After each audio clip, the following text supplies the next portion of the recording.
Excellencies, as we are about to start our program and it is taking place here in Dar es Salaam, we hope that your journey has been smooth and we hope that today will be as productive. We are gathered here this morning to celebrate the achievements of our countries that have made to date in improving human capital and to exchange effective approaches and commit to accelerating progress and contribute to the prosperity. You feel inspired and wish to share anything that you've learned and want to highlight your thoughts on social media using the hashtags #InvestInPeople. It's also on the site should you want to see the hashtag #InvestInPeople.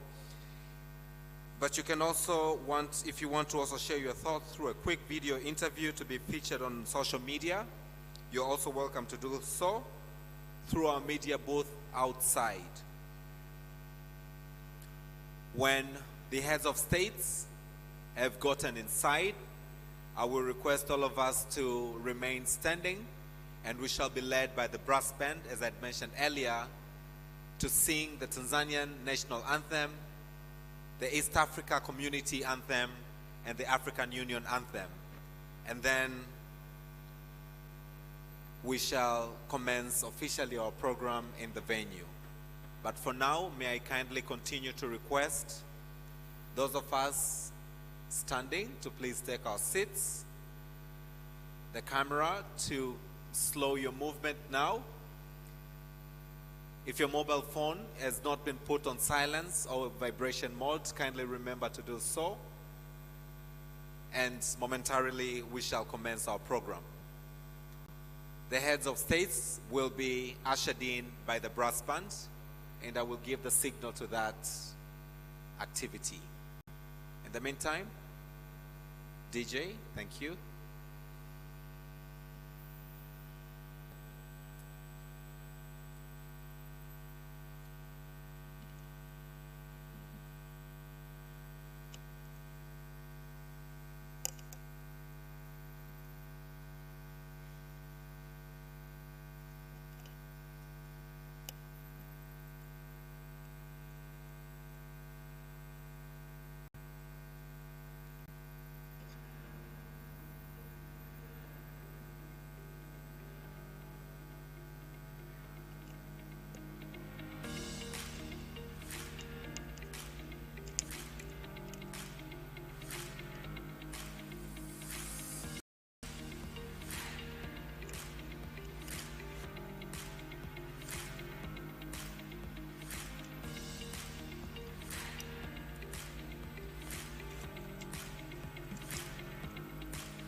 safe environment keeps Amma free from harassment, violence, and conflict.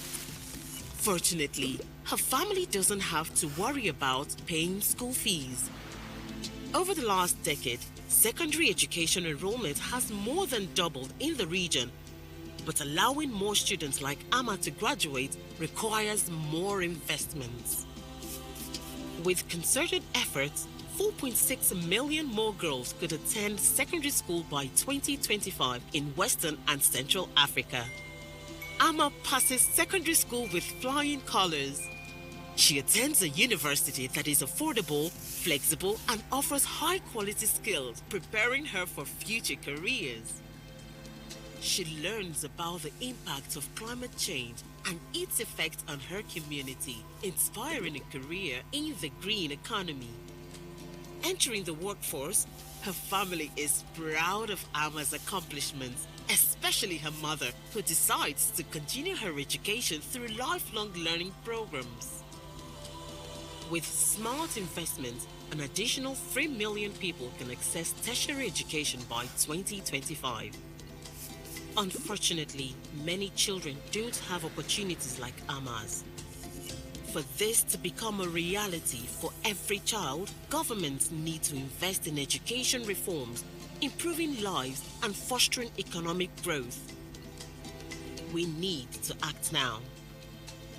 Join the World Bank Education Coalition for Western and Central Africa, where all girls and boys arrive at school ready to learn, acquire quality education, and enter the job market with the skills that become productive and fulfilled citizens.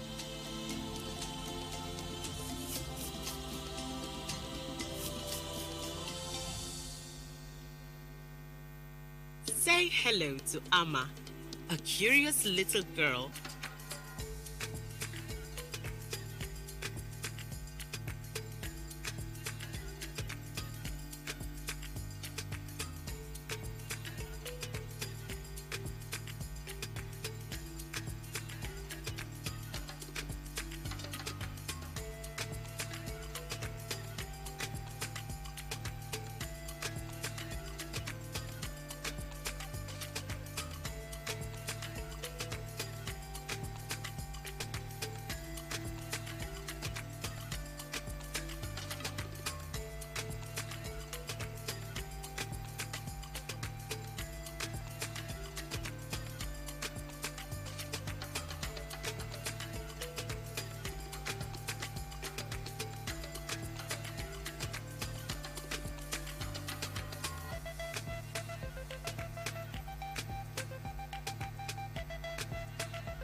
Say hello to Amma, a curious little girl who loves to learn, and today is her first day of school. Amma's family prepared her for school by providing her with proper nutrition and an engaging home environment. Success for Amma starts in primary school, where good roads for transportation, clean drinkable water, and toilets help her focus on learning. Amma's teacher has a major impact on her students, but must be supported with training and resources. Because Amma's classroom has regular learning assessments,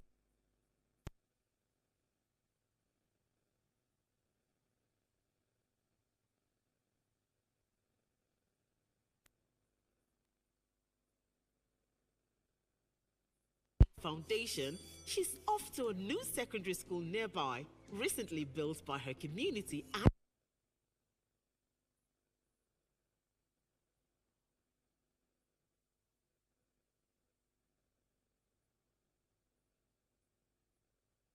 paying school fees. Over the last decade, secondary education enrollment has more than doubled in the region, but allowing more students like Amma to graduate requires more investments. With concerted efforts, 4.6 million more girls could attend secondary school by 2025 in Western and Central Africa. Amma passes secondary school with flying colors. She attends a university that is affordable, flexible, and offers high-quality skills, preparing her for future careers. She learns about the impact of climate change and its effect on her community, inspiring a career in the green economy. Entering the workforce, her family is proud of Amma's accomplishments, especially her mother, who decides to continue her education through lifelong learning programs. With smart investments, an additional 3 million people can access tertiary education by 2025. Unfortunately, many children don't have opportunities like Amma's. For this to become a reality for every child, governments need to invest in education reforms.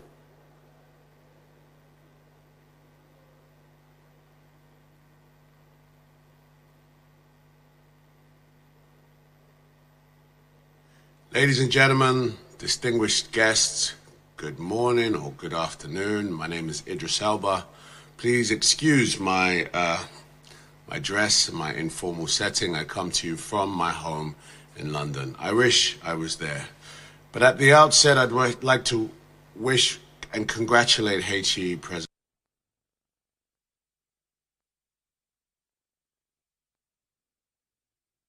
World Bank Group. At the turn of the next century, 1 in every 4 human May I beings request, will be please, all of us to So, stand up the as the heads of importance states are about to investing in our get into people the could venue. not be Please, more may we all stand up.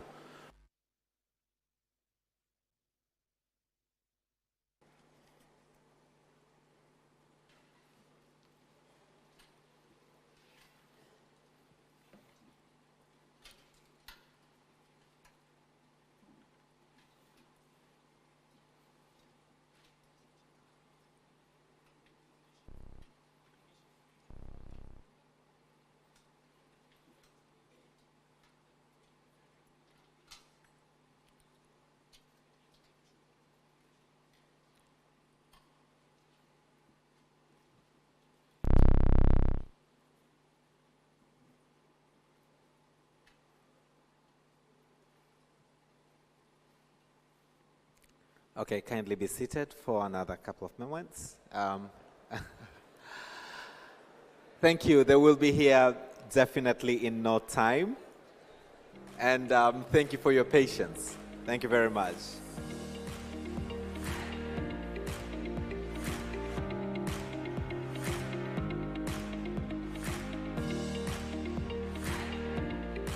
I think it's healthy to have a laughter in the morning, so thank you so much. Good afternoon. My name is Idris Elba. Please excuse my dress, my informal setting. I come to you from my home in London. I wish I was there. But at the outset, I'd like to wish and congratulate HE President Samia Suluhu Hassan for conveying this critical meeting in collaboration with the World Bank Group. At the turn of the next century, 1 in every 4 human beings will be an African. So the importance of investing in our people could not be more urgent.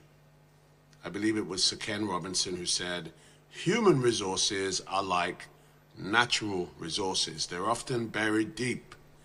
You have to go looking for them.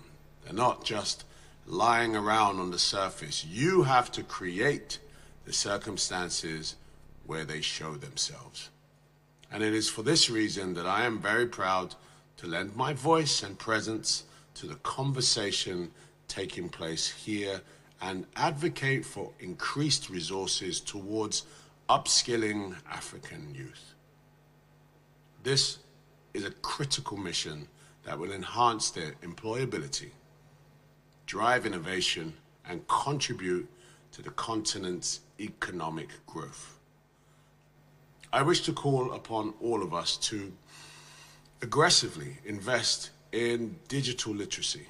the digital literacy of our youth by ensuring access to computers, to the internet, training in basic computer skills, coding, data analysis.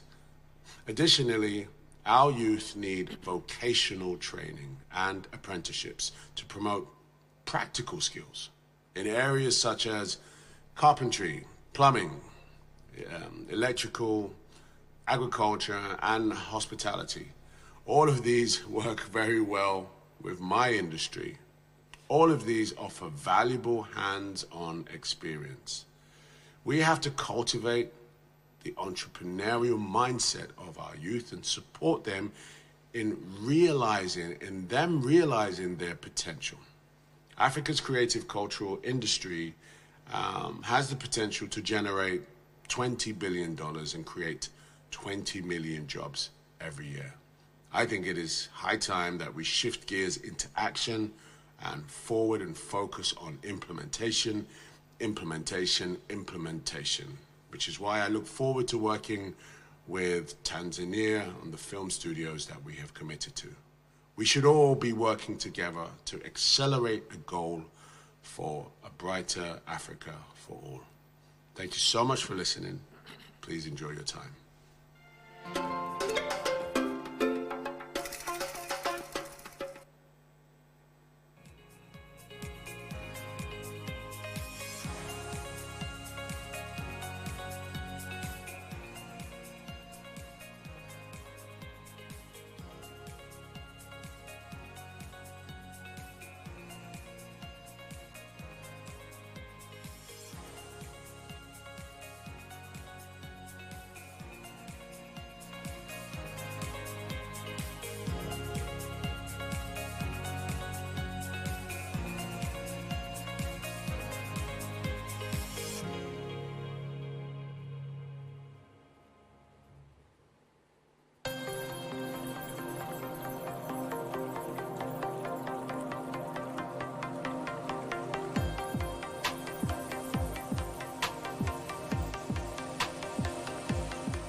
May we kindly stand up, brass band.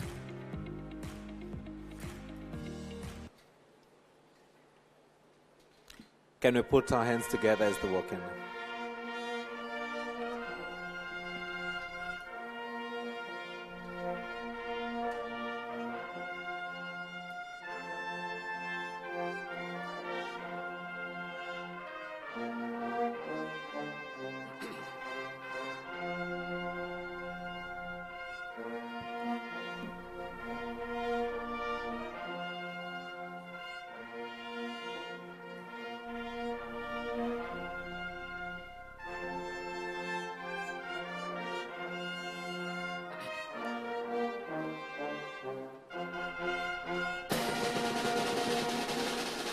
Excellencies, may I request you to remain standing as the brass band leads us into the anthems for Tanzania, East Africa Community, and the African Union.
Kindly be seated.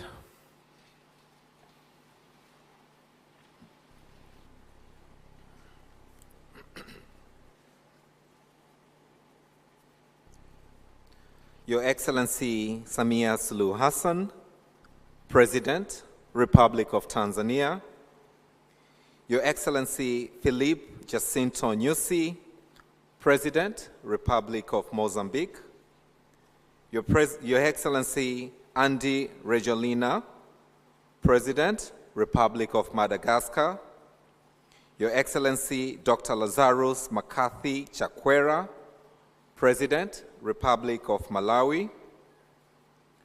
Your Excellency Carlos Manuel Villanova, President, Democratic Republic of Sao Tome and Principe.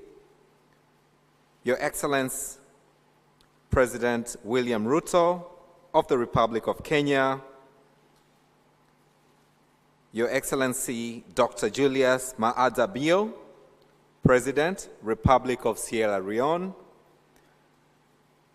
Your Excellency Dr. Hussein Ali Mwinyi, President, Revolutionary Government of Zanzibar. Your Excellency Hussein Abdelgabi Akoy Agani, Vice President, Republic of South Sudan. Your Excellency Mariam Chabi Talata, Vice President, Republic of Benin. Your Excellency Jessica Rose Epel Alupo, Vice President, Republic of Uganda. Your Excellency Molate Nalumango, Vice President, Republic of Zambia.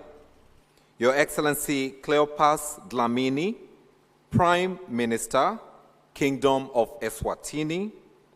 Your Excellency Amza Abdi Bare, Prime Minister, Federal Republic of Somalia. Your Excellency Gervais Ndirakobuka, Prime Minister, Republic of Burundi. Your Excellency Dimeke Mekonnen, Deputy Prime Minister, the Federal Republic of the Democratic Republic of Ethiopia. Your Excellency Olavo Evolino Garcia Correira, Deputy Prime Minister, Republic of Cabo Verde. Your Excellency Abdurrahman Abdulrazak, Chair, Nigeria Governors Forum.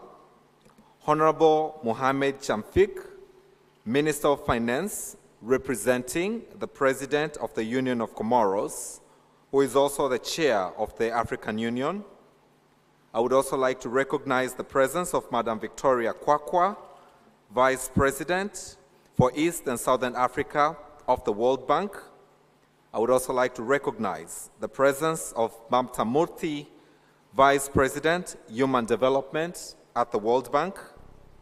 I would also like to recognize the presence of Mama Grasa Machel, Deputy Chair of the Elders, heads of delegations from Algeria, Angola, Botswana, Comoros, Djibouti, Democratic Republic of Congo, Egypt, Gabon, Ghana, Ivory Coast, Libya, Namibia, Nigeria, Rwanda, Seychelles, South Africa, Togo, Tunisia, and Zimbabwe.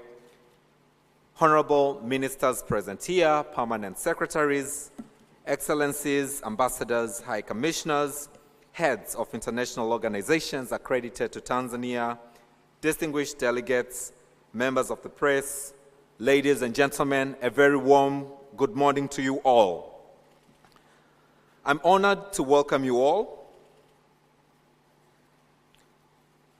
to the Africa Human Capital Heads of State Summit, which aims at celebrating our country's achievement in improving human capital, to exchange effective approaches, and to commit to accelerate progress to equip young people to perform to their full potential to contribute to the economic prosperity of our beautiful continent.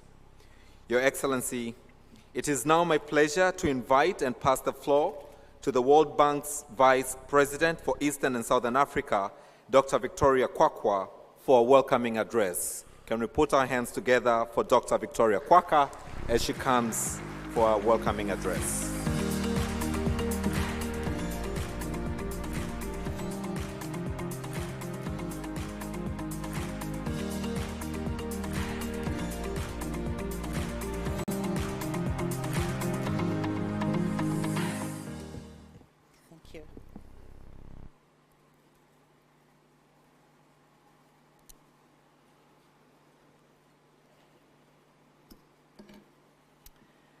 Thank you. Your Excellency, Dr. Samia Suluhu Hassan, President of the United Republic of Tanzania, Your Excellencies, Heads of State and Government represented here today, Your Excellencies, Vice Presidents, Deputy Prime Ministers, Excellencies, Heads of Delegations, Honorable Ministers, ladies and gentlemen, good morning. And warm greetings to all of you. It's a great pleasure and honor to be here together at the inaugural Africa Human Capital Heads of State Summit. I want to thank you, President Samia, and your government for your gracious hospitality in hosting the summit in partnership with the World Bank.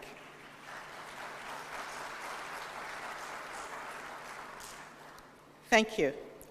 I'd also like to recognize the kind, technical, and financial support of our partners, the Bill and Melinda Gates Foundation, the Global Finance Facility, the Government of Korea, and the MasterCard Foundation.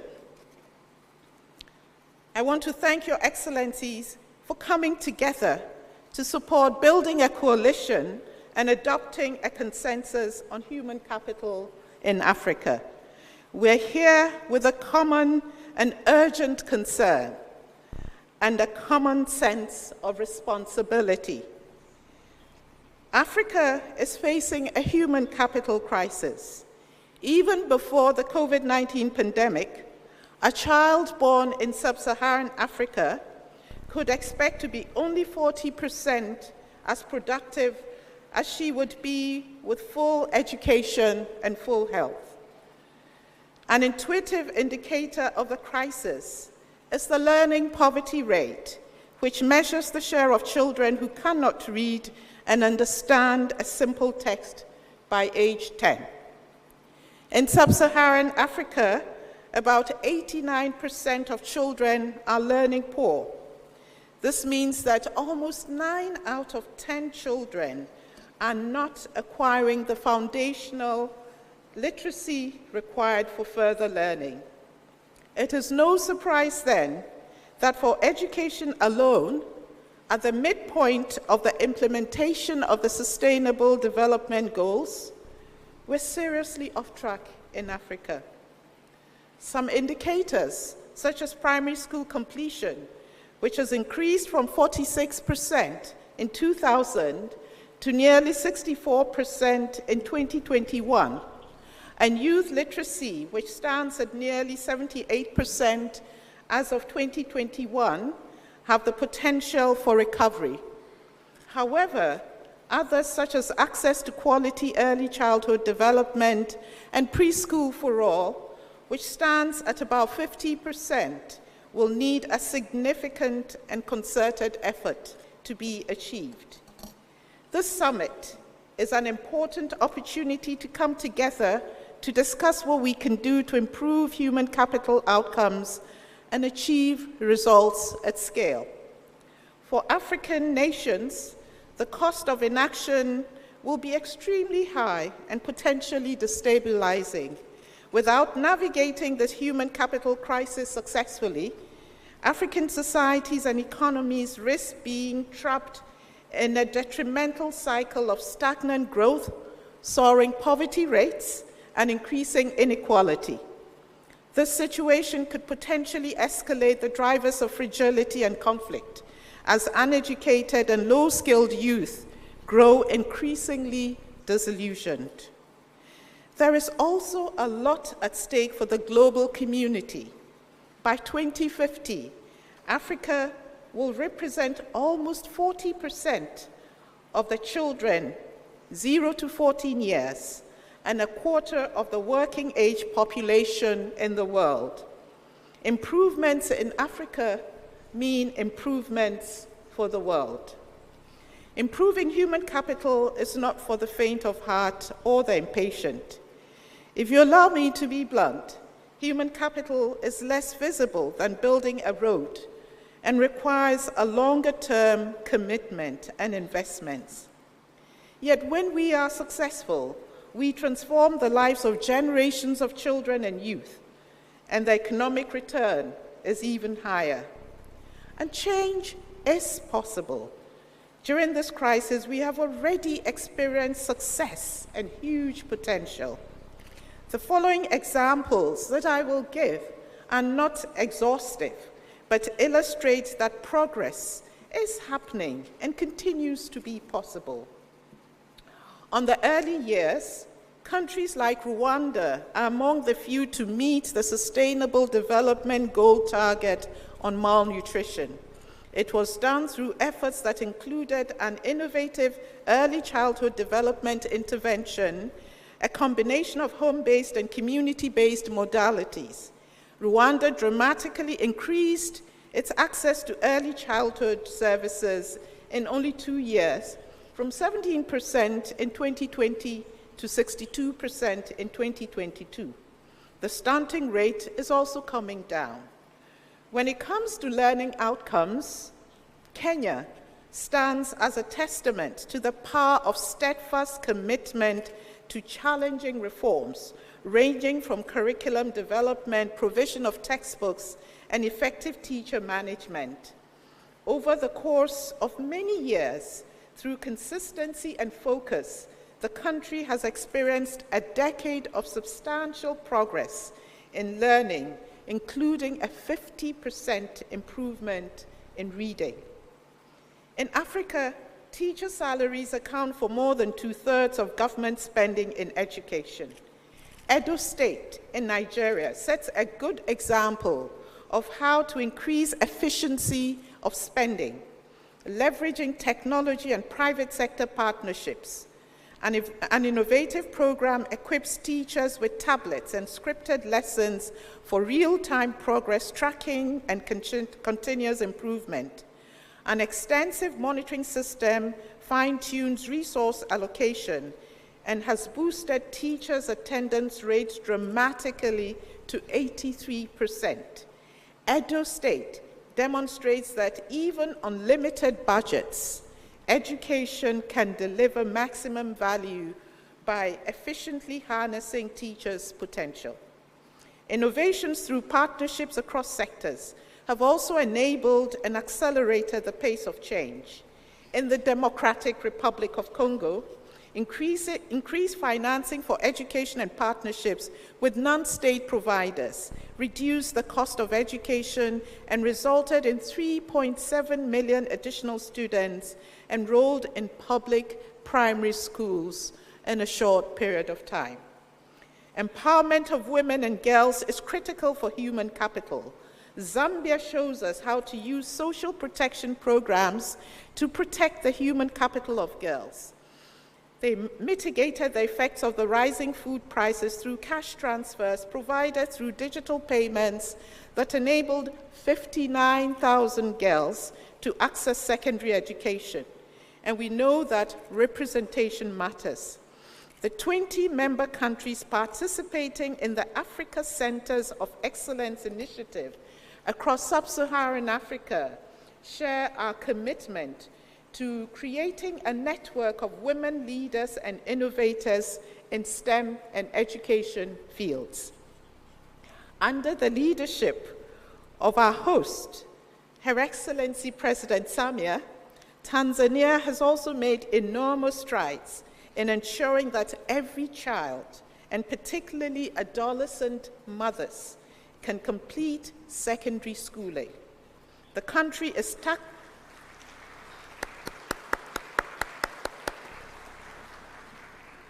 The country is tackling this challenge in a holistic and coherent way.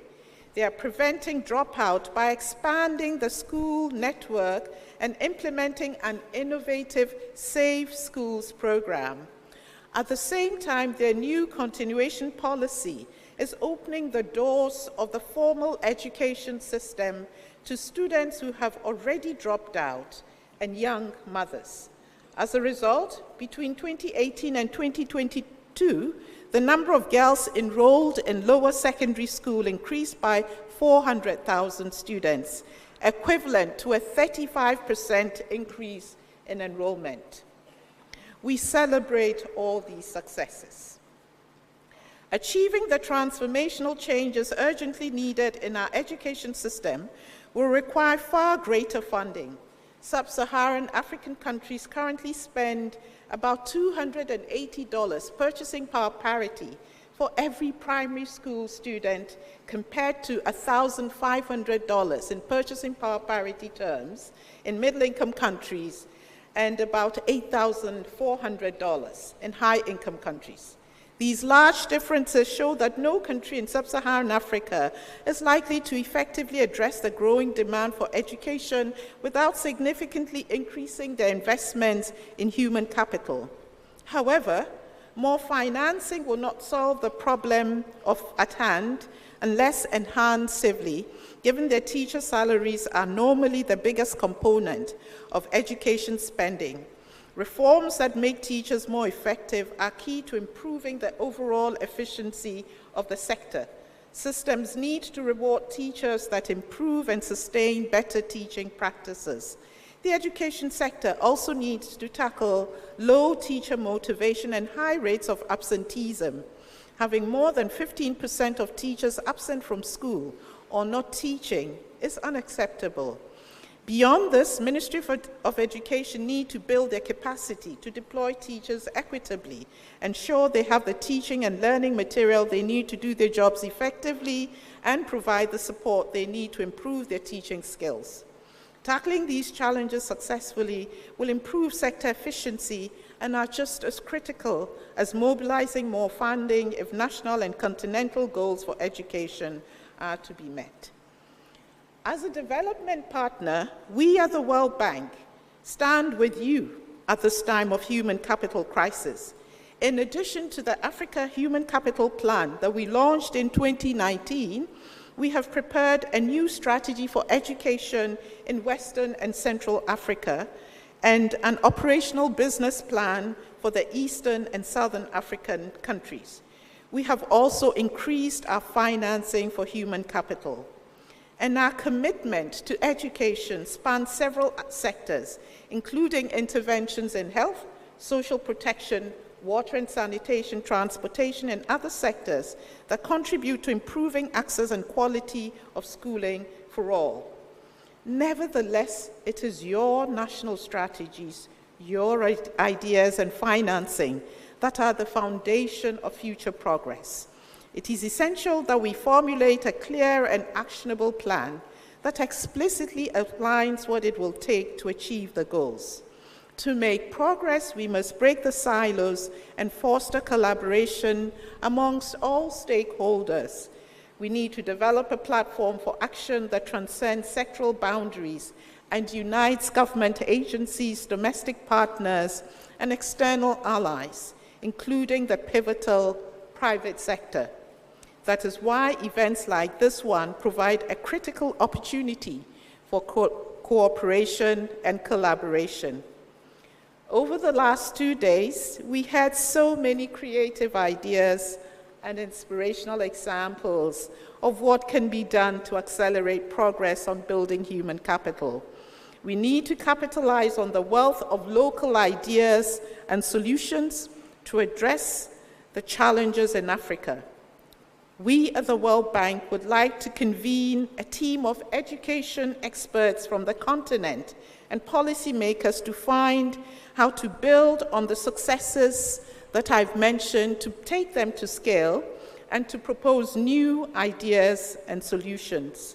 We would work with regional bodies, individual governments, and our development partners to strengthen and sustain this team and provide global knowledge from other regions to plan and deliver tangible solutions at scale, accelerating progress in human capital development. We will also review our human capital plan to reflect the Dar es Salaam Declaration.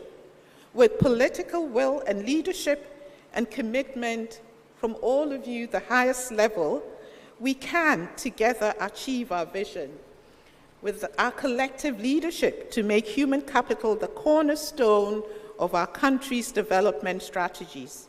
I'm confident that we will build strong coalitions and allocate the needed resources to ensure a bright future for Africa, a future where all girls and boys reach their full potential, grow up well-nourished and ready to learn, attain real learning in the classroom, and enter the job market as healthy, skilled, and productive adults.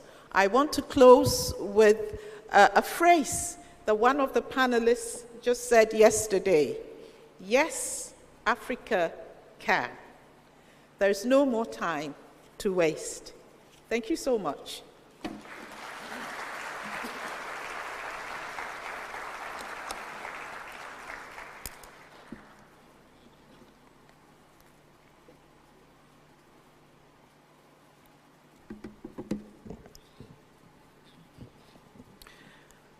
Thank you, Dr. Kwakwa, for your inspirational words and for the work that you and your team, together with the government of Tanzania, have put to make this summit a great success. Your Excellency, I would now like to invite to the podium Honorable Dr. Stegomena Tax, Minister of Foreign Affairs and East Africa Cooperation of the United Republic of Tanzania, for her introductory remarks. Can we put our hands together as she comes to the podium?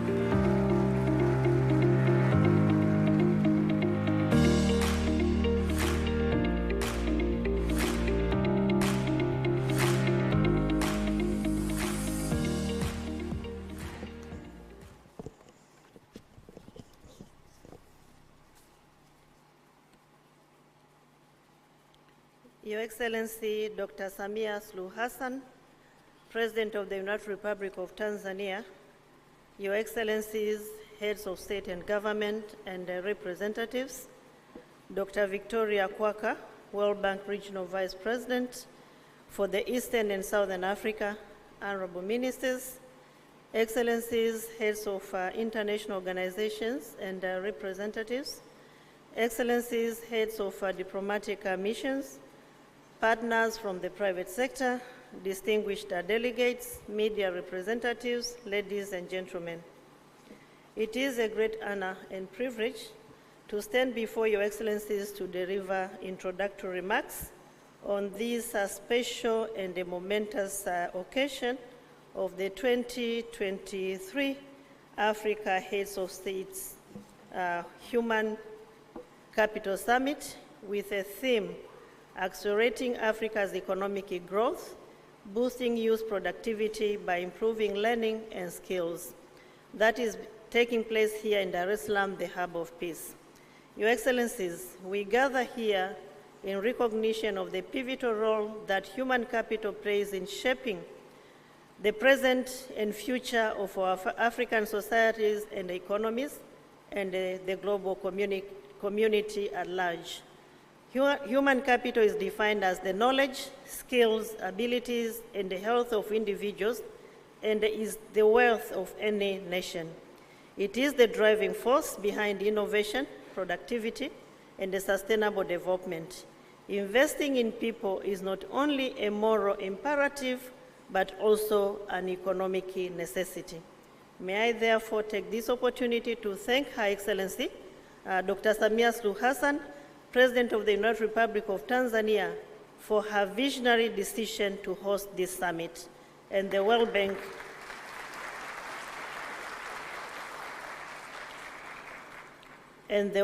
for affording the United Republic of Tanzania an opportunity to host it. On this note, may I, on behalf of the President of the United Republic of Tanzania, welcome Your Excellencies and all distinguished delegates to Tanzania and in particular to this very important summit. Your Excellencies, the journey to the African Human Capital Summit started in April 2023, when the United Republic of Tanzania accepted to host the summit. Preparations were then launched by Her Excellency Dr. Samia Suluhu Hassan, the President of the United Republic of Tanzania, on the 19th of May 2023 in this same venue, during which stakeholders were invited to join the government of Tanzania in preparing for the summit. We are grateful that the invitation sent by Her Excellency the President of the United Republic of Tanzania to African heads of state and the government, international partners, and other stakeholders have been honored graciously. The summit is being attended physically by more than 1,000 participants, representing 44 governments and other partners, and the virtual attendance through various platforms has also enabled extended participation of about 1,300 participants, making a total of 2,300 participants attending this summit. The United Republic of Tanzania values your attendance and the participation, Your Excellencies, and they thank the World Bank for partnering with the United Republic of Tanzania to host this important summit in Tanzania. This positive response is a testimony of the seriousness attached to human capital development and the role it plays in boosting socio-economic growth of our continent. The summit comes at a time when the continent continues to implement Agenda 2063, aiming at transforming Africa into a global powerhouse. To achieve this aspiration, human capital development is a critical component, requiring massive and coordinated efforts by African countries and other partners. This summit is therefore a significant step towards achieving Agenda 2063 and also our pursuit to accelerate the realization of sustainable development goals. The summit provides a platform for sharing knowledge, experiences, and come up with innovative strategies to unleash the power of human capital and the concrete commitments. With the intensive preparations and commitment, as my sister, Madam Victoria, said, the political commitment that we have witnessed, we are set for a very successful summit.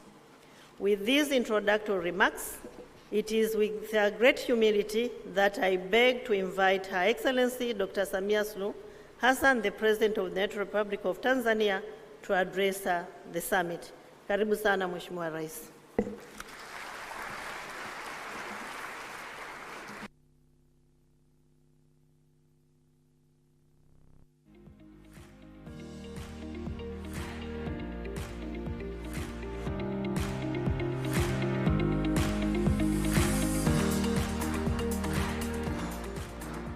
Asante, naomba tukae.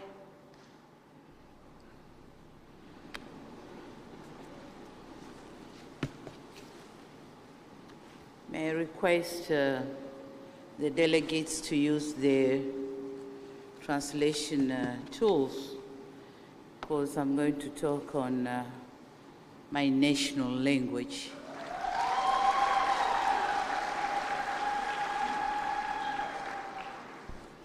Waheshimiwa wakuu wa nchi na wawakilishi wa wakuu wa nchi, Waheshimiwa makamu wa rais mliopo, Mheshimiwa Dr. Hussein Ali Mwinyi, Rais wa Zanzibar na mwenyekiti wa Baraza la Mapinduzi, Waheshimiwa mawaziri wakuu mliopo,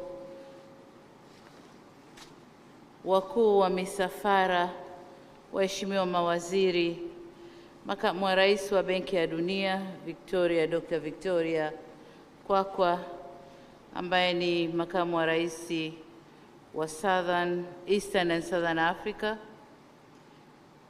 Pia natambua uwepo wa Dr. Mamta Murthy, Vice President for Human Capital Development in the World Bank, na ujumbe wote wa Benki ya Dunia mlioko hapa, waheshimiwa mabalozi na wawakilishi wa mashirika ya kimataifa, wawakilishi wa sekta binafsi pamoja na wataalamu mliopo, wageni waalikwa, mabibi na mabwana, habari za asubuhi. Ni furaha kubwa kuwakaribisha nyote nchini Tanzania, lakini kuwakaribisha katika ukumbi huu wa mkutano. Ninamshukuru sana Mwenyezi Mungu kwa kutujalia fursa hii adhimu ya kukutana hapa ili tuweze kujadiliana na kufikia maazimio kuhusu mada hii muhimu na nyeti kwa maendeleo na mustakabali wa bara letu la Afrika, maendeleo ya rasilimali watu. Tulipokea kwa heshima na fahari kubwa fursa ya kuwa mwenyeji wa mkutano huu muhimu na adhimu, na kwa kipekee kabisa nitambue na kupongeza kazi kubwa iliyofanywa na serikali kupitia wizara zetu za fedha na wizara mambo ya nje pamoja na Benki ya Dunia, na vile vile nitambue mchango mkubwa uliotolewa kufanikisha mkutano huu. Hakika mmeutendea haki mkutano huu kwa maandalizi mazuri sana.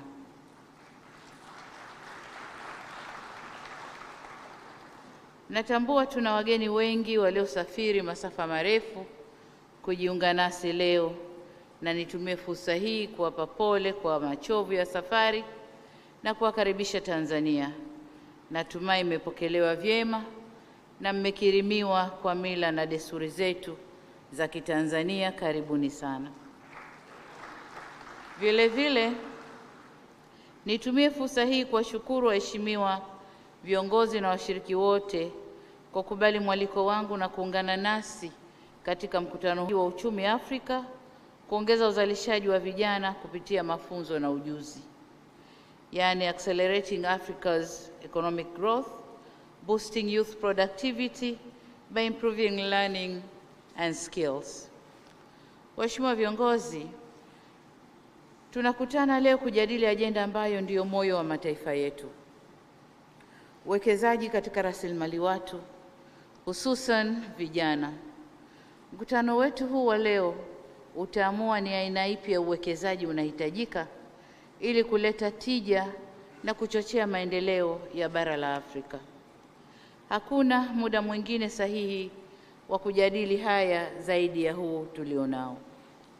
Kwa kipindi cha zaidi ya muongo mmoja sasa, bara la Afrika limepitia ukuaji na uimarikaji mkubwa wa uchumi au chumi zake katika sekta tofauti. Hali hii ya ukuaji wa uchumi ilifanya bara kuja na misamiati kadhaa, ikiwemo Africa is rising, lakini pia it's African century. Misamiati hii ilitokana na vuguvugu la harakati mbalimbali zilizokuwa zikifanyika ili kulikwamua bara letu la Afrika kutoka kwenye utegemezi wa kiuchumi. Kulifanyika jitihada za maksudi kuhakikisha bara hili linajenga uchumi zake kwa kutumia rasilimali zake ili kuweza kujiletea maendeleo. Kwa baadhi ya nchi na kanda, maendeleo haya yalionekana, ila kwa baadhi ya nchi maendeleo hayakuonekana au yalionekana kwa kiasi kidogo. Ni jambo la kusikitisha kuwa kwa baadhi ya nchi ukuaji huu wa uchumi haujachangia katika kuhakikisha wanajenga uchumi jumuishi wala kuchochea uzalishaji wa ajira mpya, hususan kwa vijana. Aidha, mbali na ukuaji huu wa uchumi, bado bara la Afrika limeendelea kukabiliwa na changamoto mbalimbali kama vile uhaba wa chakula, viwango vikubwa vya ukosefu wa ajira, umasikini uliokithiri na ukosefu wa usawa kwenye jamii. Ni wazi kuwa bara letu bado linahitaji mageuzi makubwa katika nyanja zote muhimu za uzalishaji na maendeleo. Na haya ndiyo malengo na madhumuni ya ajenda ya maendeleo ya Afrika tunayoitaka ya mwaka 2063 ambayo imeweka malengo 7, na hapa najielekeza kuyazungumzia malengo 4 ambayo: moja, ni Afrika ambayo mafanikio yake yanajikita kwenye ukuaji jumuishi wa uchumi na maendeleo endelevu. 2, Afrika yenye utengamano kisiasa, kwa kuzingatia fikra za kimajumui na mwelekeo wa kimapinduzi. 3, Afrika inayozingatia misingi ya utawala bora, demokrasia, haki za binadamu na utawala wa sheria. Na 4, Afrika ambayo maendeleo yake yanatokana na watu kwa kutumia vipaji vyao, hususan wanawake, vijana, pamoja na kutoa makuzi bora kwa watoto. Na hili ndilo lililotuweka leo hapa. Waheshimiwa viongozi, nimeona niataje malengo haya manne ili kuona uzito na dhima ya majukumu yaliyoko mbele yetu na kutafakari ni aina gani ya uongozi na sera zinazohitajika kuhakikisha tunafikia na kutimiza kwa ukamilifu malengo haya. Ni muhimu sisi kama viongozi tuhakikishe kwamba tunaangalia, tunatathmini na kusimamia mageuzi yote muhimu ili kuliwezesha bara hili litumie uwezo na rasilimali zake kujikomboa kiuchumi. Kama nilivyosema awali, mkutano huu unafanyika kwa wakati muafaka, hasa ikizingatiwa kwamba kwa sasa Afrika ndilo bara lenye vijana wengi zaidi.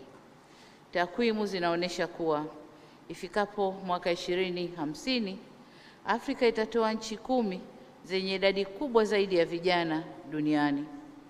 Kwa mujibu wa World Economic Forum, zaidi ya 60% ya watu wa barani Afrika ni vijana walio chini ya miaka 25.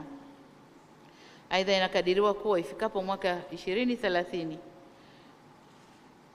Afrika itakuwa na 42% ya vijana wote duniani, na umri wa wastani wa nchi za Afrika ni chini ya miaka 20. Hii inatuonesha kwamba kuna mambo mengi ya kimaendeleo, hususan kwenye mambo ya afya, ili tuweze pia kukuza wastani wa umri kwa Afrika. Hii inamaanisha kuwa bara letu ni bara lenye watoto na vijana wengi.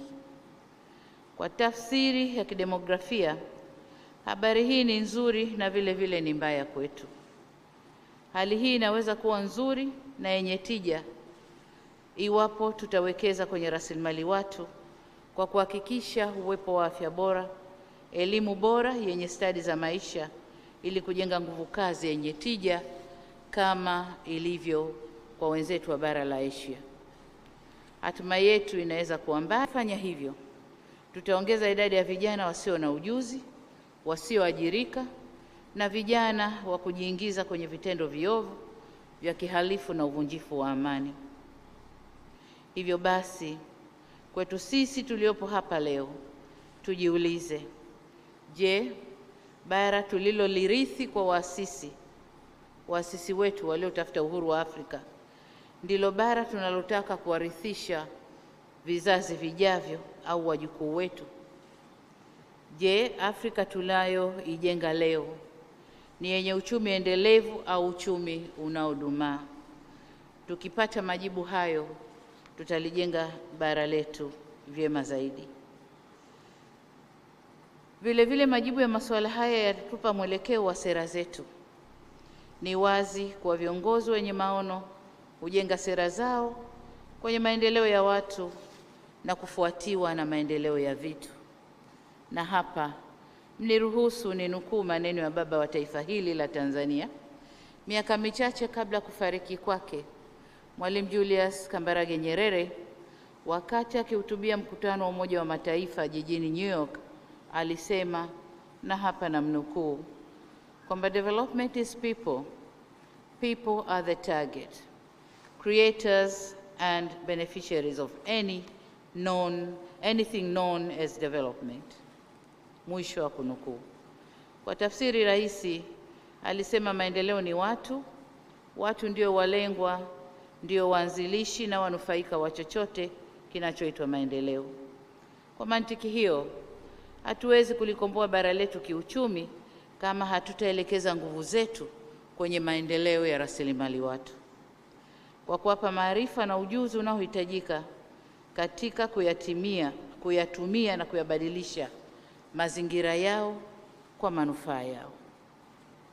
Waheshimiwa viongozi, Tunapozungumzia uwekezaji katika rasilimali watu, ni kuhakikisha kwamba uwekezaji unaanza tangu mtoto anapozaliwa, kwa maana upatikanaji wa lishe bora na chanjo stahiki ili kuondoa udumavu ambao mara nyingi hupunguza kiwango cha uelewa na uwezo wa kusoma vizuri kwa watoto hao.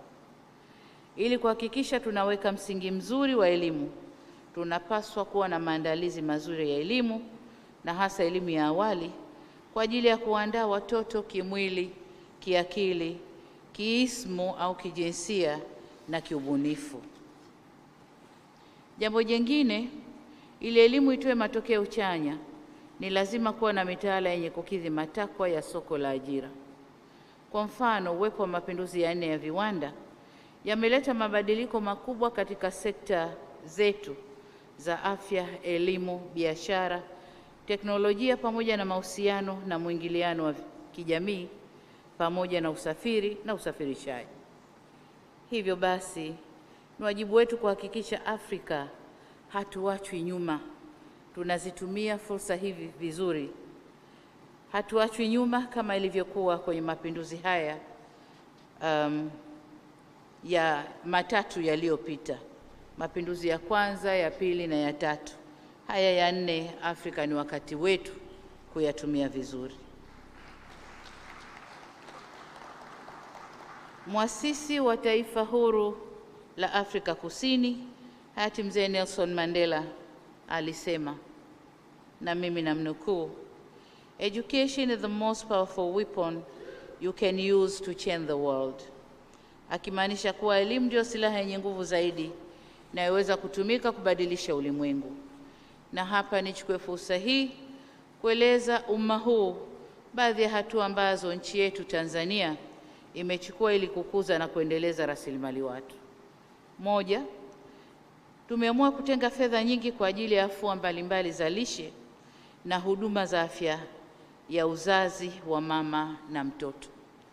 Na katika hili, mimi kama rais wa nchi nimeingia mikataba na wakuu wa mikoa, kila mkuu wa mkoa kuhakikisha anawajibika ipasavyo katika eneo hili.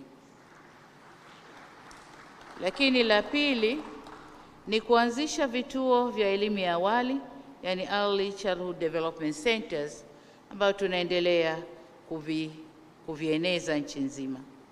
La tatu ni mapitio na maboresho ya sera ya elimu, mitaala na programu za mafunzo ili ziendane na mazingira pamoja na mahitaji ya sasa ya maendeleo. La 4 ni uanzishwaji wa mfuko wa kusaidia kaya maskini ujulikanao kama Tanzania Social Action Fund, TASAF. Lengo la mfuko huu ni kupunguza umaskini na kuboresha upatikanaji wa huduma za afya na elimu. Tangu mwaka 2000 zaidi ya kaya milioni 1 zimenufaika na zaidi ya miradi 731 ya miundo mbinu mbalimbali ya elimu, afya, maji safi na salama, kilimo na mazingira, njia za usafiri na usafirishaji zimetekelezwa. Jingine ni uanzishwaji wa programu ya elimu bila malipo kwenye ngazi za elimu ya awali, elimu ya msingi na hadi sekondari. Watoto wetu wanasoma bila kulipa. Lakini la 6 ni uwekezaji kwenye elimu ya ufundi na mafunzo ya mali, yani vocational education and training, ikiwa ni pamoja na kutoa ujuzi bobezi ili kuongeza tija, ushindani na uwezo wa ndani katika kutumia rasilimali za nchi yetu. 7, kuwezesha vijana kiuchumi kupitia mikopo inayotolewa na halmashauri. Mikopo hii tunatoa 4%, tumezitaka halmashauri kutenga 10% ya mapato yao ya ndani. 4% inatumika kwa kuwakopesha vijana, 4% inatumika kuwakopesha wanawake na 2% inatumika kuwakopesha watu wenye ulemavu. Jambo la 8 ni kuruhusu watoto walioacha masomo, hasa wa kike waliopata ujauzito, kuweza kurudi tena shuleni na kuendelea na masomo yao. Na hapa nataka niseme kwamba jaribio hili lilianza kule Zanzibar, na furaha kusema kwamba kuna watoto ambao walirudi kuanzia form 1 kidato cha 4 wamemaliza university na sasa wako vizuri. Kwa hiyo ni fursa nzuri ya kuwarudisha watoto shuleni. Lakini pia kupitia wizara yetu ya kilimo tuna programu maalum inayoitwa Building a Better Tomorrow kwa ajili ya vijana kujishughulisha na shughuli za kilimo, ufugaji na uvuvi ili kujenga vyema sekta ya kilimo na kufanya sekta hii iweze kuchangia kwa 10% kutoka 4% inayochangia sasa hivi katika uchumi wetu wa taifa. Waheshimiwa viongozi, nimezungumza masuala mengi na kwa kirefu. Sasa naomba mniruhusu niataje kwa mahsusi na kwa muhtasari maeneo muhimu yanaweza kutusaidia kuboresha rasilimali watu ya Afrika ili atusaidie kuongeza mijadala yetu tukiwa hapa. Kwanza, lazima tujidhatiti kutumia rasilimali watu tulionayo kwa manufaa yetu, kwa maana ya reaping the demographic dividend. Idadi kubwa ya vijana tulionayo Afrika ni fursa ya pekee kwa ajili ya mageuzi ya kiuchumi. Badala ya kuacha vijana hawa wakross hizo bahari, wapigwe njiani, wazamishwe kwamba wanakwenda Europe kutafuta maisha bora. Maisha bora watayapata Afrika tukiwaendeleza. Lakini la pili, lazima tuwafundishe watoto wetu kuhusu uzazi wa mpangilio.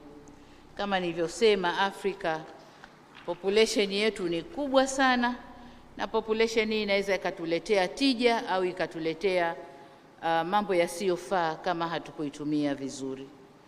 La tatu, kuongeza manufaa kutokana na elimu na mafunzo tunayoyatoa katika nchi zetu. Tuhakikishe elimu tunayoitoa inawapa uwezo vijana wetu kuongeza tija na kujenga uchumi wetu. 4, kuongeza uwekezaji katika sekta nyingine zinazoleta ufanisi katika huduma za elimu na afya.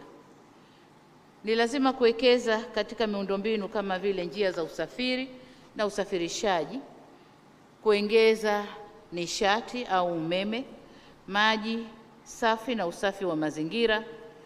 Haya yote tukiyaboresha yanaweza kutusukuma katika kutoa huduma za afya na elimu ili ziwafikie watu wote na ziwe endelevu. Jambo la 5 ni utekelezaji wa programu za hifadhi ya jamii katika uzalishaji, yani implementing productive social safety nets programs katika nchi zetu. Waheshimiwa viongozi, kuzifungua fursa katika kuitumia rasilimali watu ya Afrika ni wajibu wa kimaadili na nishati muhimu la kiuchumi, kwani kwa kuwekeza katika hifadhi ya jamii, kuongeza rasilimali fedha kwenye elimu na maendeleo ya rasilimali watu, tunaweza kuijenga Afrika yenye mafanikio jumuishi. Kwa hivyo, inatupasa tuunganishe nguvu za serikali, asasi za kiraia na sekta binafsi ili kufanya uwekezaji unaohitajika na kujenga mazingira wezeshi ya kukua na kuendelea kwa rasilimali hii muhimu ambayo ni watu wetu, vijana wetu. Kwa pamoja tunaweza kujenga mustakabali mwema wa Afrika kwa kuhakikisha ndoto za vijana wetu zinatimia. Waheshimiwa viongozi, wakati nikihitimisha, nisisitize kwamba suala la maendeleo ya rasilimali watu wa Afrika haliwezi kuja kwa kubahatisha na halina mbadala. Lazima tuwe na mipango madhubuti ya kuhakikisha rasilimali watu Afrika inaendelezwa kwa manufaa ya bara hili na kwa maendeleo yetu. Ndugu zangu,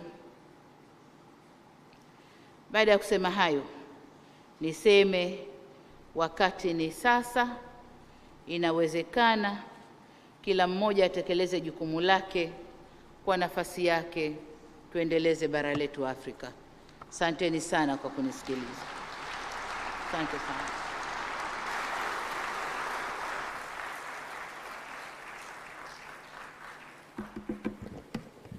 May I request you to stand up and we clap our hands.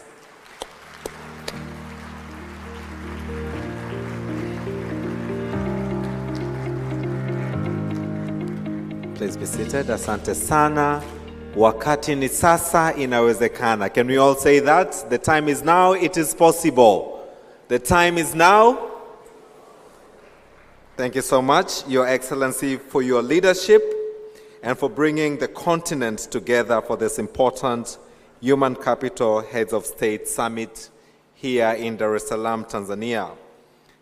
Excellencies, up next we have a video that is going to set the stage on how focusing on learning and skills will help propel human capital-led economic growth in Africa. After the video, I will have the honor to invite World Bank Vice President for Human Development, Dr. Mamta Murthy, to give us a deeper reflection of this video. But for now, distinguished delegates, excellencies, is the video. Thank you.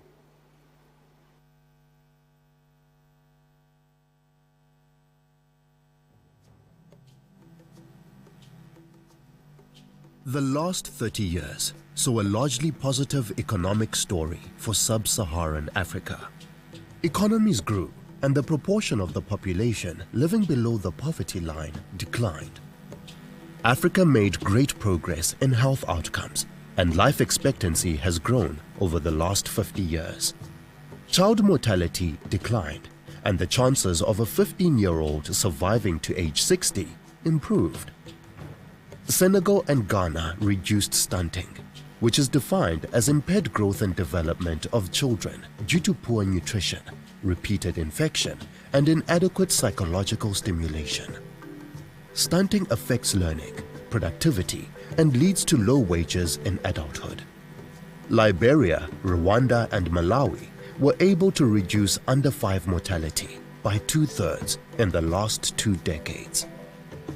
Over the last 2 decades, Kenya and the Seychelles have made consistent strategic investments in health and education with significant results. Select countries record higher secondary school access and completion rates than the regional average. This raises the future productivity of current cohorts as measured by the Human Capital Index. Paired with favorable demographics, these countries are well positioned to reap a demographic dividend driven by high levels of human capital to accompany other investments. However, there were significant differences across the countries in national income, natural resources, fragility and conflict, and urbanization, among others.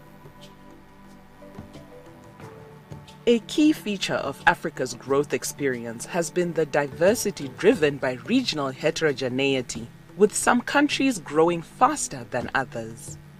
As these developments progressed, its population grew from around 180 million people in 1950 to more than 1 billion now, and is projected to grow to slightly more than 2 billion people by the late 2040s.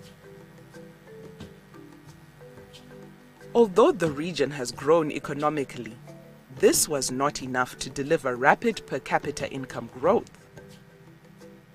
Africa is still the poorest region and lags in key human capital indicators like learning, out-of-school children, stunting, and the proportion of youth with appropriate skills.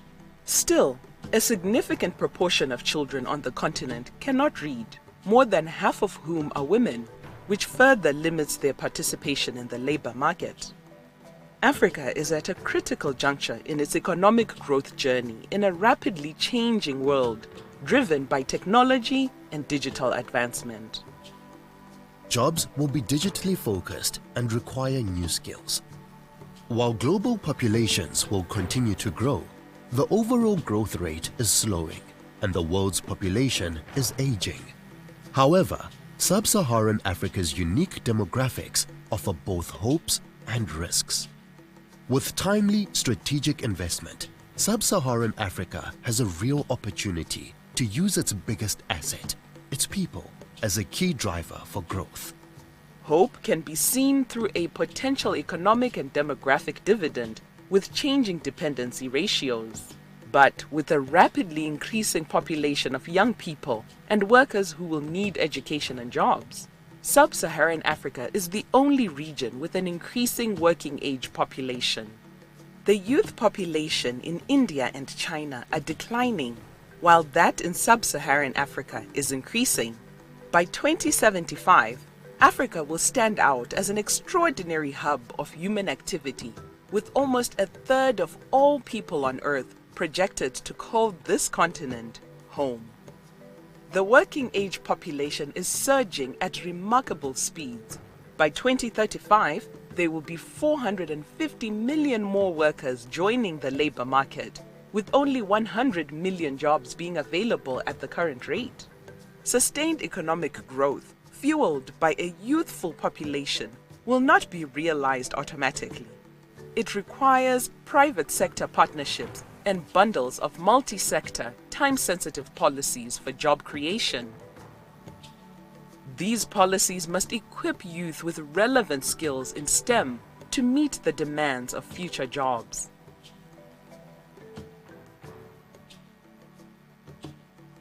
These will be policies that keep people at the center. Strategic and sustained human capital investments can accelerate economic growth, build resilient systems, and strengthen social cohesion. The East Asian tiger countries, like South Korea, Malaysia, and Singapore, demonstrate that sustained strategic investment in human capital contributed to between 1/3 and half of all economic growth. The miracle of the East Asian growth story highlights the importance of investing in people. There was an assumption that these economies grew before the governments had enough resources to invest in people. But there is clear evidence that investments in public health and education predated faster economic growth. A healthier, better educated population will contribute to faster economic growth. As families become more assured that their children were likely to survive and thrive, they chose to have smaller families, ensuring that households and governments could increase investment. More educated parents were better skilled and could contribute more to the labor market. The experience of East Asian tigers makes our understanding of what drives development more complete. The old consensus was that investments in physical capital, such as dams, roads, and irrigation systems, were the main drivers of economic growth. But the rates of return varied from country to country. This variability was attributed to supporting economic policies, including trade, regional integration, and enterprise ownership. We have learned that robust economic growth and development are a combination of smart physical infrastructure investments, appropriate economic policies, and timely and sustained human capital investments. We've covered how investment in human capital accelerates economic growth. So let's take a closer look at the next important accelerator in human capital: resilient systems. Robust development means countries are building national systems that can withstand shocks like economic downturns, debt crisis, conflict, learning losses, epidemics, droughts, and floods. Despite sub-Saharan Africa's last 20 years of variable economic growth, the region has seen frequent shocks and setbacks. The COVID-19 pandemic is not the first health shock in the region. The Ebola epidemic devastated parts of Africa, and before that, HIV or AIDS had a substantial and long-term negative impact on all aspects of development. Shocks at any stage of life, be they economic, climate-related, or health-focused, increase population vulnerability and erode human capital. Shocks put households at risk economically, requiring a more significant governmental response to help stabilize the economy. Sub-Saharan Africa is also especially vulnerable to climate change, which will likely be more devastating to poorer households. All of these shocks disrupt and reduce investments in human capital, test government systems, and stretch meager financing. Human capital builds the resolve of households to withstand climate shocks and contribute to a more livable planet. Human capital investment for system resilience can include social protection systems, targeting assistance, social work and services programs, adaptive education systems, and resilient public health systems. Investments in human capital also help equalize opportunity. Research shows that countries with lower levels of inequality tend to experience faster growth and address inequality. More equitable human capital endowments are important growth drivers, and highly unequal countries experience growth slowdown upon reaching middle income status. A key lesson is that strategic human capital spending can reduce inequality. A misdirected spending on human capital, on the other hand, can increase inequality, hence affecting growth. The evidence is clear. Equal countries tend to experience faster growth. Human capital investments are central to strengthening social cohesion, our final important accelerator. Social cohesion is critical for every country, but is especially important in the context of violence, conflict, and fragility. The delivery of education, healthcare, water sanitation, and justice and security provide the glue that binds a state and a society. At a basic level, providing a range of quality social services that address the population's needs is an important step in building trust in the role of government. To strengthen social cohesion, service delivery solutions should address and correct inequalities across income groups, ethnicities, religions, and linguistic lines. Nations that make smart and equitable investments in human capital through robust education, health and social programs accelerate growth and ensure that women are fully empowered to contribute to economic growth. Evidence shows that strategic investments in human capital and people set the stage for economic growth. Africa's future depends on the choices made at this juncture in its history. The increasing proportion of young people need to be skilled, and the right policies are needed to ensure these young people will have jobs. We can shape our future with collective focus, resolve, partnerships, and investment. Africa is at a unique moment in its history. How can we partner to ensure Africa reaps its demographic dividend for growth and jobs?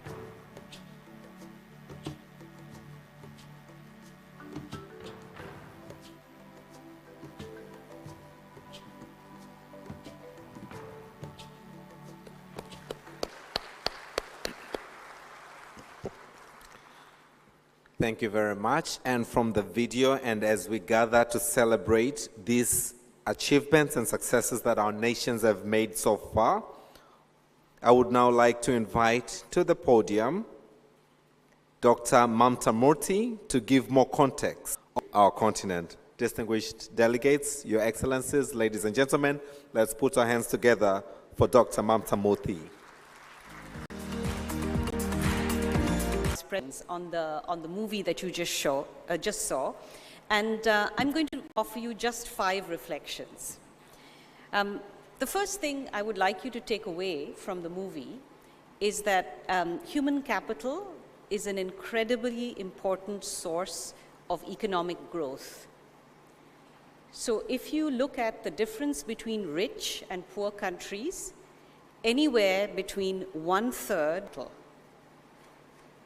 Now, you know, researchers always quibble about methodology and that kind of thing, and some will question how much of what is being attributed to human capital can actually be, is actually the result of infrastructure or trade policy or other things. But even if we accept all those quibbles, at least 1/3 of the difference between rich and poor countries can be attributed to human capital, and that's a huge difference. It's also a difference that we know we can work on. And that's why it's a very actionable item. And I'm delighted to be addressing heads of government, vice presidents, presidents, and others, because we can act on this together. The second thing I want to say is that there has been progress in Africa on the issue of human capital. We heard from a number of delegations, from ministers, there has been remarkable progress. Let me give you one statistic. If we look at the population of sub-Saharan Africa that is over 25 years of age, right, so they've completed their education, well, the average years of schooling has gone up from 3.5 years of schooling to over 5.5 years of schooling in the past 20 years. That's an enormous increase in just years of schooling. Remember, for a population that has been growing quite rapidly. So I hope that fixes in your mind that there has been huge progress. The challenge, of course, lies with the quality of schooling. The quality of schooling is not as high as it should be. Again, if we look at children in school today in sub-Saharan Africa, they can expect, because of the expansion in schooling that many of you in the audience have been responsible for, a child today in sub-Saharan Africa can expect to achieve at least 9 years of schooling because of the policies that are in place. But because the quality of schooling is poor, about 45 to 50% of that is lost. So the equivalent number of years of schooling is not 9, it's 4.5. It's about half of that, because very little is being learned in school. Children can progress through school, but it doesn't mean that they leave school having learned everything they should. To contrast that with another continent that I know well and Victoria knows well, East Asia and the Pacific, an average child today in East Asia and the Pacific can expect to go through 12 years of schooling. There too, there are issues with quality. So about 30% of that schooling is lost because the quality is not high. But if you take away 30% from 12, that's still 9 years of schooling. So in Africa, there are two challenges, both to increase the years of schooling and to improve quality. That's a double challenge. That's a difficult challenge because it's a double challenge. It requires resources and it requires improving learning in school.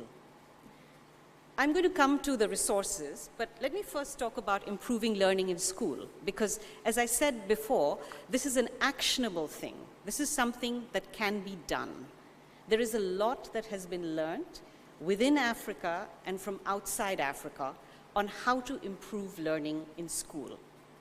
Let me touch upon just a few things, actually drawing on the excellent panel discussion that we had yesterday with ministers of health, ministers of education, and ministers of labor and social welfare.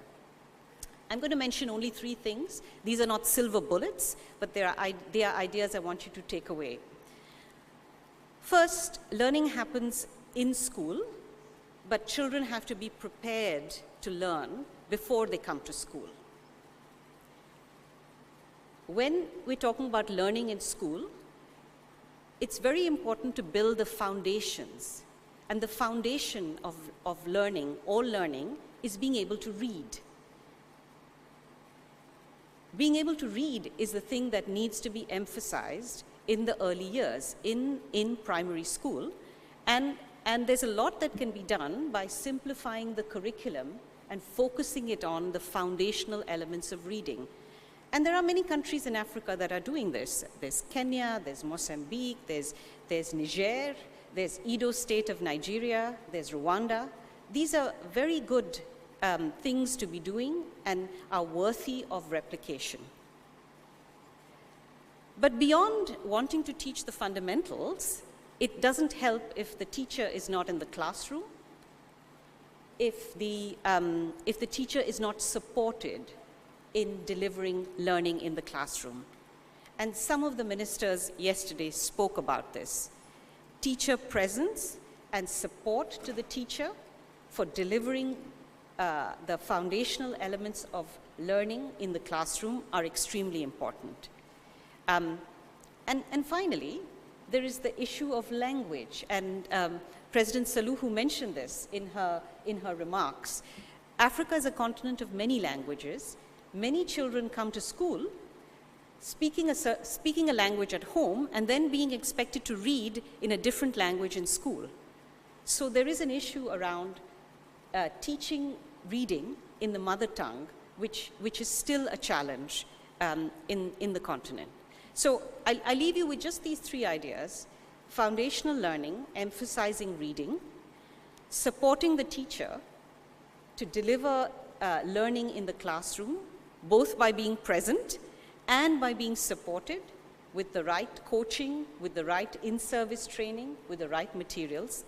And finally, the language of instruction, the first language that the child encounters in school.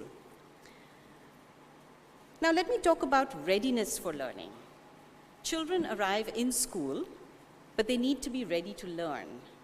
And that is where nutrition in the early years, that's where cognitive development and stimulation before entering school matters. This is the reason why pre-primary school matters and early childhood development matters. Many countries have made progress in trying to expand early childhood development, but it's not enough. Yesterday, we heard a very good example from the minister from Rwanda, who talked about low-cost, community-based expansion of early childhood development. This is very promising. This expansion can occur rapidly, and it can have an impact on both nutrition and cognitive readiness to learn when children enter school. One doesn't need a Mercedes-Benz of early childhood development. One needs the right interventions in early childhood development in order to have readiness for school. The last point I want to make is really about post-basic education and secondary and TVET and higher education. We had some discussions about this yesterday. If human capital is built through early childhood development, through good basic education, young people still need skills that are relevant for the labor market. We've seen a lot of expansion in post-secondary education, which is not particularly relevant to the needs of the labor market. A stronger emphasis on relevance by involving the private sector, involving business leaders in helping devising a curriculum that is relevant to the needs of the labor market is extremely important. But the skills that are needed go beyond technical skills. They also the skills that are needed are also behavioral.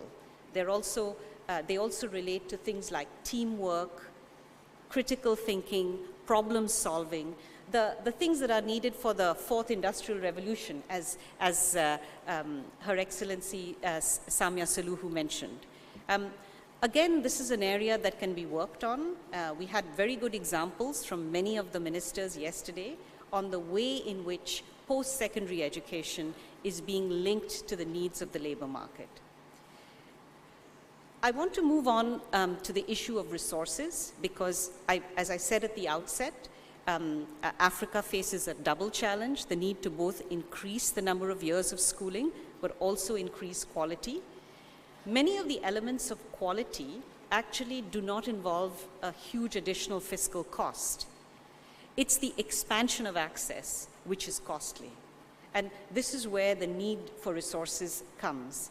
Now, the majority of resources for the expansion and access to education will have to come domestically. And for this, countries need to strengthen domestic resource mobilization, as well as increase the priority given to education. But beyond the volume of resources, there's also the issue of resource use and effectiveness of resource use. It's very easy to talk about waste, and because sectors like education and health and social protection take up such a large share of the government budget, it's very easy to say, oh, well, there's a lot of wasteful spending. To my mind, what is wasteful is if a child is in the classroom and is not ready to learn. That is why making sure that early childhood investments are made is very important, because this is what makes spending on basic education effective. What's wasteful is spending money on basic education if children are not learning. That's why the spending that needs to happen on basic education needs to be directed towards achieving stronger and better learning outcomes. Similarly, if there's spending on post-secondary and it doesn't result in the kinds of skills that are needed for young people to acquire jobs, that is on learning and employability, to my mind, is a very good way of approaching the issue of effectiveness of resource use. I want to conclude, and I want to say that what has made me very enthusiastic over these past 2 days is the commitment that I have seen from everybody, from national authorities, from the private sector, from development partners, to make a huge dent on this issue of improving outcomes and expanding access to services. This makes me very positive and very confident. We've also heard excellent examples of things that work. The panel yesterday, I believe, was very inspiring to all of us. My wish at the end of this summit is that everybody goes away with the intention that the examples that we heard now, which are sporadic and are uncommon, my wish is that these become common, and that when we meet in 3 or 4 or 5 years' time, many of these examples are replicated. Thank you very much.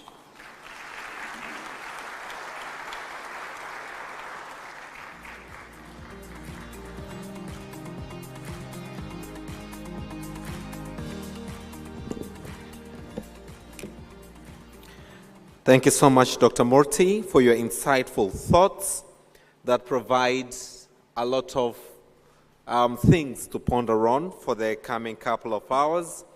But also, it really sets up well for the next panel discussion, where we are going to have our distinguished heads of states to ponder on Africa's prosperity depends on its youthful demographics. How can Africa utilize its young population fully to achieve Agenda 2063? Excellencies, I'm honored now to invite to the stage the following heads of state for the first panel discussion, as I'd mentioned, looking onto Africa's prosperity that depends on its youthful demographics. How can Africa utilize its young population fully to achieve Agenda 2063? Allow me and join me to welcome to the stage Your Excellency Philippe Jacinto Nyusi, the President, Republic of Mozambique.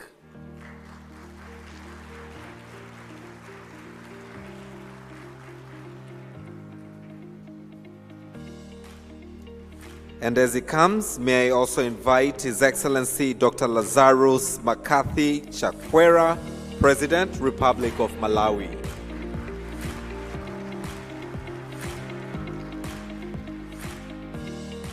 As he comes to the stage, Excellencies, delegates, ladies and gentlemen, let's put our hands together for His Excellency Carlos Manuel Villanova, President, Democratic Republic of Sao Tome and Principe.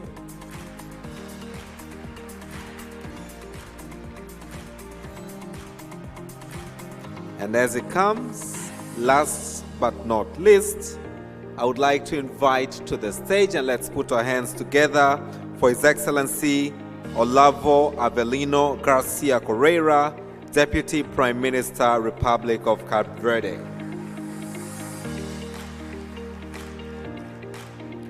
And to moderate these wonderful sessions, allow me, distinguished delegates, ladies and gentlemen, to turn the floor over to CNBC Africa's Editor-in-Chief, Mr. Godfrey Mutitswa, to moderate the next two sessions. Let's put our hands together for Mr. Godfrey of CNBC.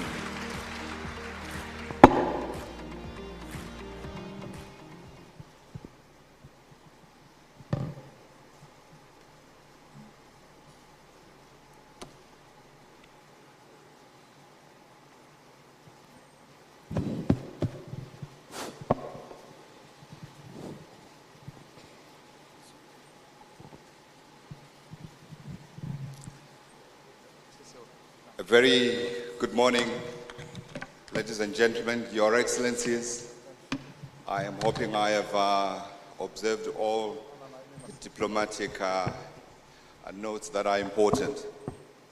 I'm a storyteller, and I'm very privileged here, and I really feel a sense of belonging to be asked to this august gathering on a very important topic for our country. Yes, our country, Africa.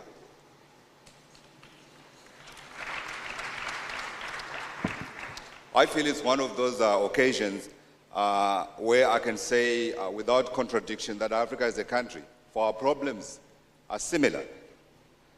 We, as you have heard, all of you this morning, have the lowest average human capital index rating in the world at 89%. And our challenges are common. All of us, wherever you look, we face rising inflation, we face rising indebtedness in our households, in our governments. And we also know that, in addition to that, we know that inflation and unemployment are increasing. But at the same time, consistently throughout the continent, we also have the largest and the youngest population in the world, which is what brings us here today.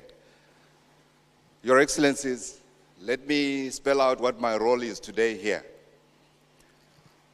By the end of this session, I've been told I must get a measurable commitment from all of you, just one, on advancing our youth agenda to achieve the long spoken about youth dividend. I also have been instructed to provide each of you with 5 minutes. And I know this is a particularly difficult one because you have important messages that you need to communicate. But for the purpose of getting the messages that we would like, that are going to be used to fill all the gaps that we had here this morning, I've been given 5 minutes for all of you. And you will see me lifting my eyebrow. It might be a shoulder, it might be a grunting. I will certainly do my best to try to live within the 5 minutes. But I do not want to leave the important messages that you need to leave with me here. Otherwise, I will be in trouble.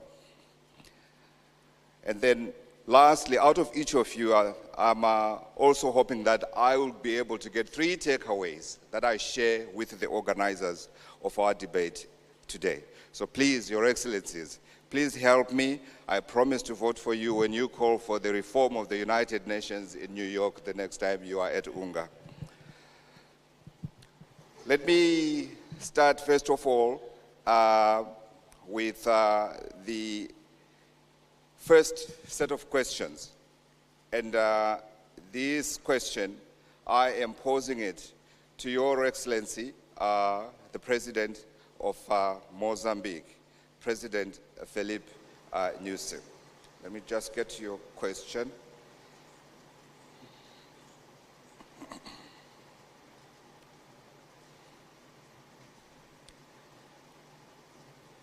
My notes are letting me down here.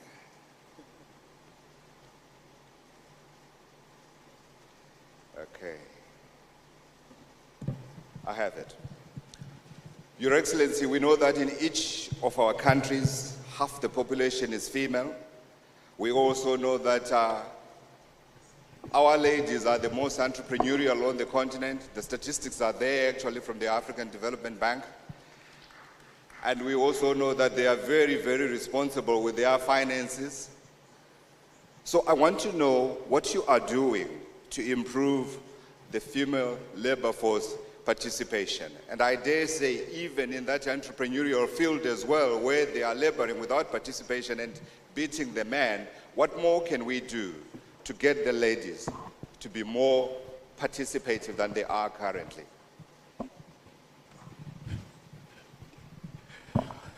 Thank you.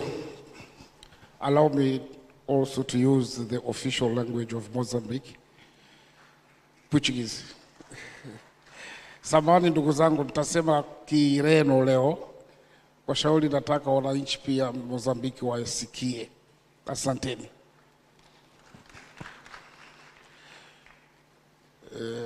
Caros colegas, chefes de Estado, chefes das delegações, doutora Mônica, vice-presidente do Banco Mundial, todos os presentes. Primeiro, quero agradecer a oportunidade que os organizadores, neste caso concreto a Tanzania e o Banco Mundial, nos dá para podermos partilhar experiências no âmbito de capital humano. Esta é matéria fundamental porque é a base do desenvolvimento dos nossos países. Eu vou escolher o caso de Moçambique como caso de estudo.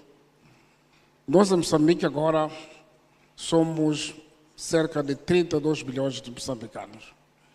Destes, 52% são jovens, mas também 51% são mulheres. A pergunta que me coloca concretamente o que fazemos para empoderamento, para o desenvolvimento do capital humano, concretamente para a mulher, ela é uma pergunta que não é isolada. Precisamos, aliás, define as teorias do que é preciso fazer. Primeiro, precisamos de garantir a vida, boa vida ou a vida de qualidade para todos os nossos compatriotas, mas, sobretudo, para as novas gerações. Para isso, é preciso facilitar as condições, como acabamos de dizer aqui,